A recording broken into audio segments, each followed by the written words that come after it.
May we move then on to item 5, which is the paper on partnership agreements, and I'll invite Bill to introduce it. Thank you, Chairman.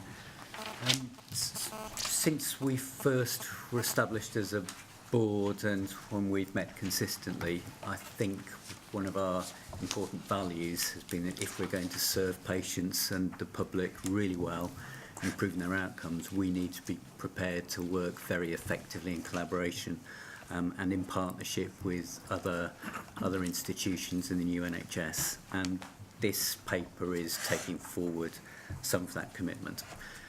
What we have before us is a set of draft agreements with some of the other key parts of the new NHS. It's not comprehensive in scope. For example, Tim and his team are leading the really important piece about engagement with the public and with patients, and that's something that will come to the board and will be a very important discussion.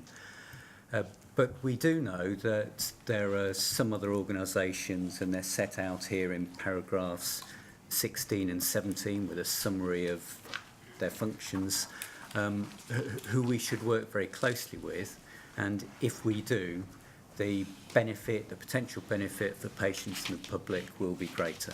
So, for example, with NICE, if we can really feed into NICE's priorities, our deep understanding of what would make the greatest difference to patient outcomes in our discussions both with patients, the public, and with CCGs locally, then we think that will make sure that NICE are taking forward a better calibrated, better directed set of guidance for the NHS, which then will bring about improvement. Similarly, with Monitor, if we collaborate closely in the way we set prices and the regulation of prices, we think that will put the right incentives in the system for everyone to act for the benefit of patients. So some important technical areas covered by these agreements, but the impact is always going to be on our ability to marshal together the different parts of the system for the benefit of patients and their outcomes.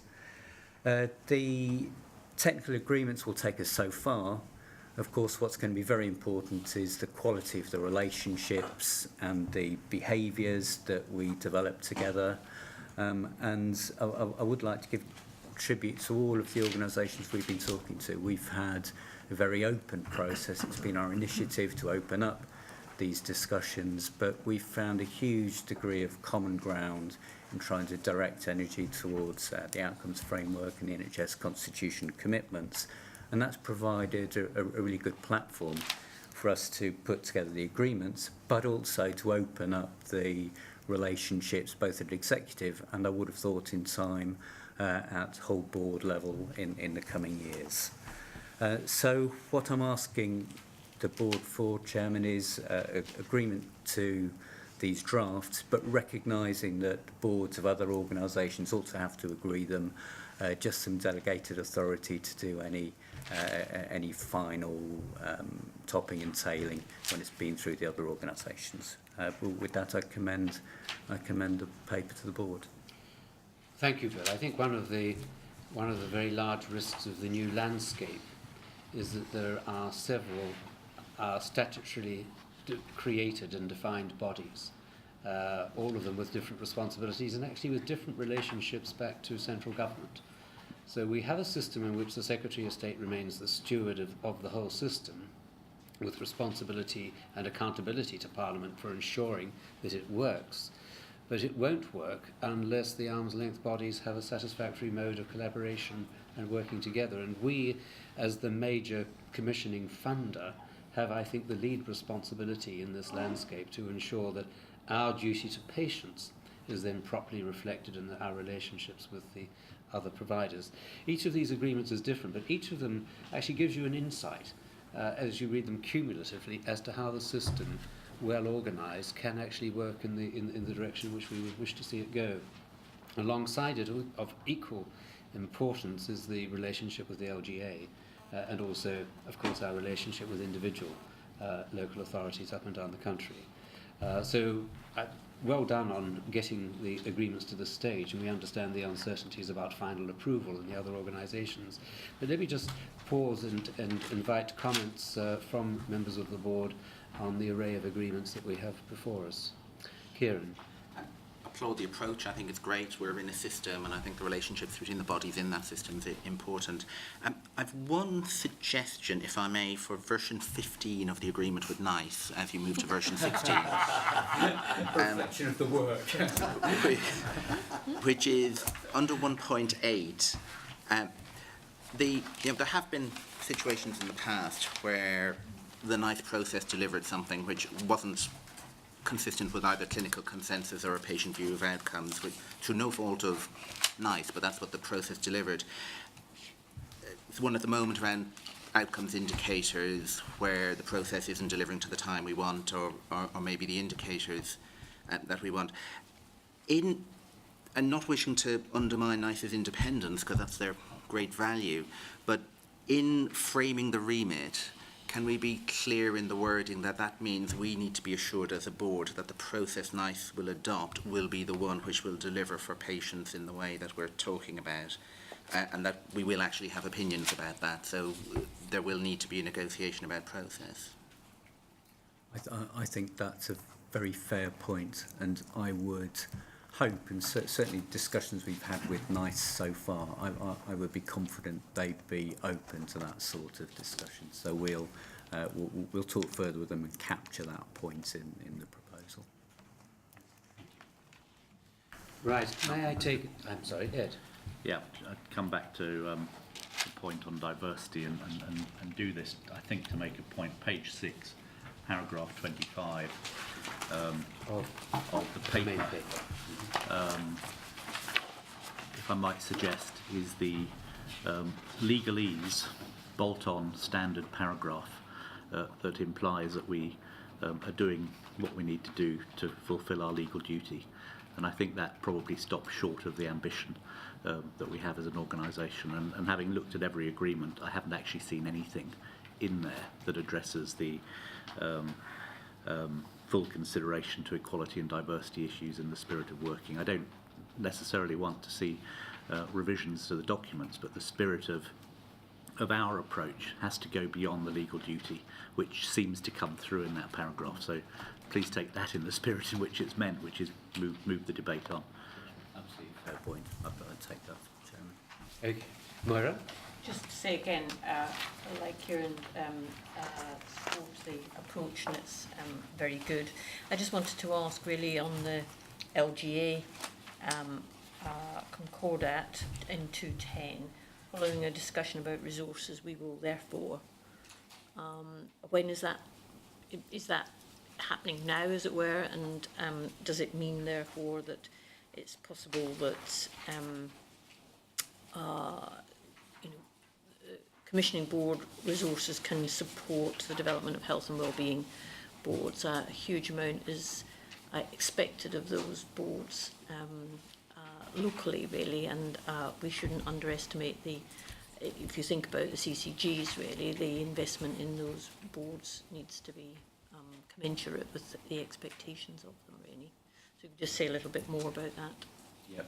It's absolutely an active discussion, and thank you for raising the point about the LGA, because I think this is quite a significant step forward in the way the NHS has related to local government, and it does feel like we're moving into a much more positive place of partnership, but we need to really build on that.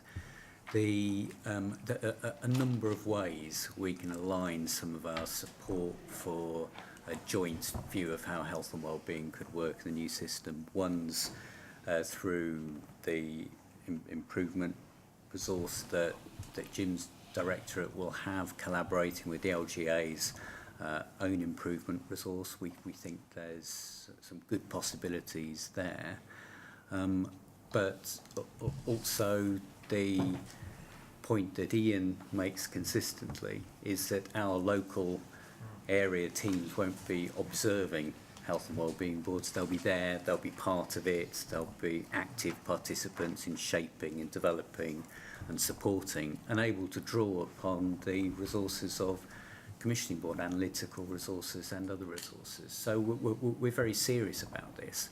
At the national level, I think both our chief executive and chairman will be at the LGA conference day at the end of October, and tomorrow morning, I'm speaking to a conference of local authority chief executives, all about demonstrating that, you know, very publicly, we're serious about a partnership which will work together in the interests of patients and local communities. So thanks, and I can be quite positive about that.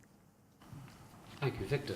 Yeah, I think this is very good, and this clearly is a first attempt at the Big Tent NHS, which has got to be welcomed. I mean, it's a blinding glimpse of the obvious, but of course, these things on paper aren't the same as these things in reality. And what I'm kind of really getting at, it kind of refers to Ed's point, which is how do we? The real task is to create a joint vision which is visible and is acted upon.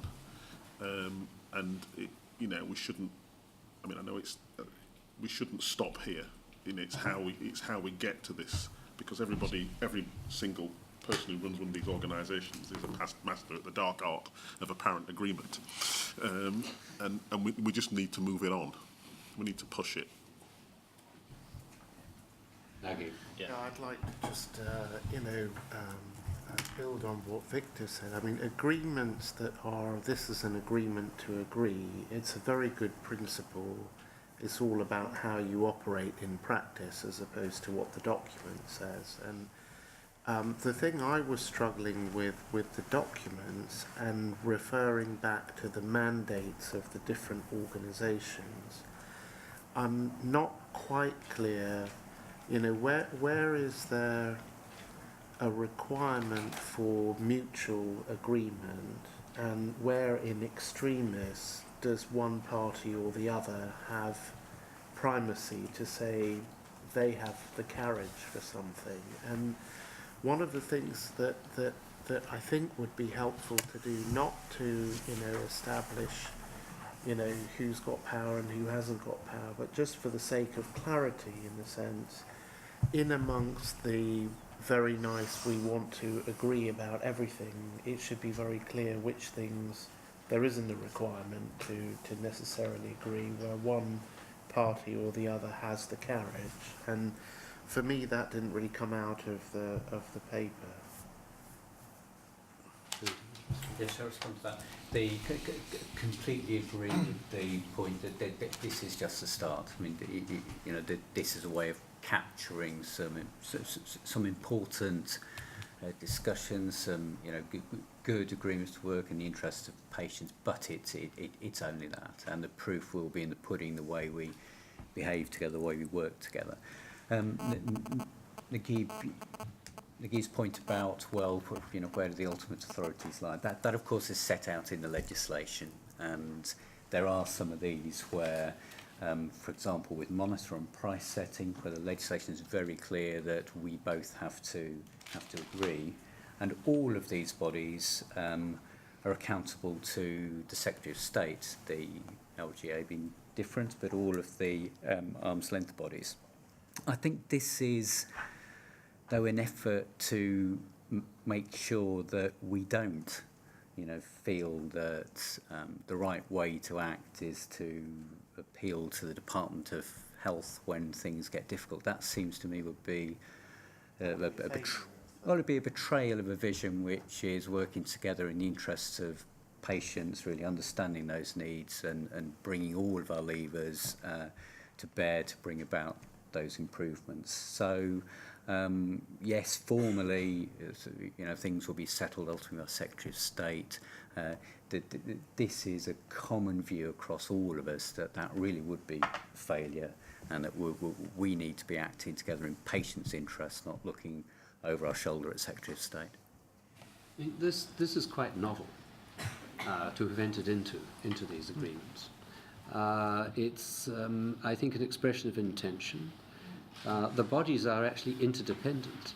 in order to deliver the common vision. We all, I think, have the welfare and benefit of patients at the forefront. It will only work, I think, if at the level of chair and chief executive of each of the bodies there is also the closest possible relationship, and we've been working on that. Although 2 more have been set up and appointed since we last met, I think, 2 more bodies. But I think that at that high level, it's possible to continue to develop and articulate the common purpose of the system as it now is, but to ensure that through these agreements we manage to generate within our own staff in all the organisations this sense of interdependence and common purpose across the whole area. But please take it, these are first steps in really quite new territory, but it's absolutely fundamental that relationships are moderated horizontally rather than mediated vertically, and that's the aspiration. Right, may we then move on? Sorry, David, did you want to?